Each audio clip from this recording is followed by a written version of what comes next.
صدقہ فقیر کے سامنے عاجزی سے باادب پیش کرو، کیونکہ خوش دلی سے صدقہ دنیا ہی قبولیت کا نشان ہے۔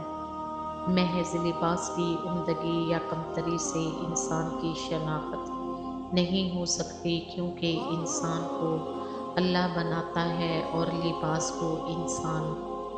جو اللہ کی راہ میں جان دے اسے شہادت کا رتبہ ملے گا، اور جو جہاد میں زندہ لوٹ آئے اس کا شمار مجاہدین میں ہوگا۔ ان کا اللہ تعالیٰ کے ہاں جو اجر لکھا جائے گا اس کا اندازہ کسی بھی طرح نہیں کیا جا سکتا۔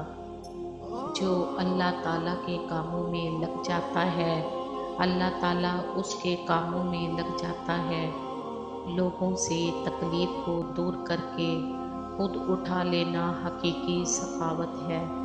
عبادت ایک پیشہ ہے، دکان اس کی خلوت ہے، راس المال اس کا تقویٰ ہے اور نفع اس کا جنت ہے۔ نہیں حاصل ہوتی دولت ساتھ آرزو کے، نہیں حاصل ہوتی جوانی ساتھ عذاب کے، نہیں حاصل ہوتی صحت ساتھ دواؤں کے۔ کوئی جانور اس وقت شکار ہوتا ہے اور درخت اس وقت کاٹا جاتا ہے جب وہ اللہ پاک کے ذکر سے غافل ہو جائے۔ جب تک موت نے مہلت دے رکھی ہے اس وقت تک تم لوگ نیک اعمال میں ایک دوسرے سے آگے بڑھنے کی کوشش کرو، اس سے پہلے کہ موت آ جائے اور عمل کرنے کا موقع نہ رہے۔ غرور کو دل میں داخل نہ کرنا، ورنہ سارا کیا دھرا مٹی میں بدل جائے گا۔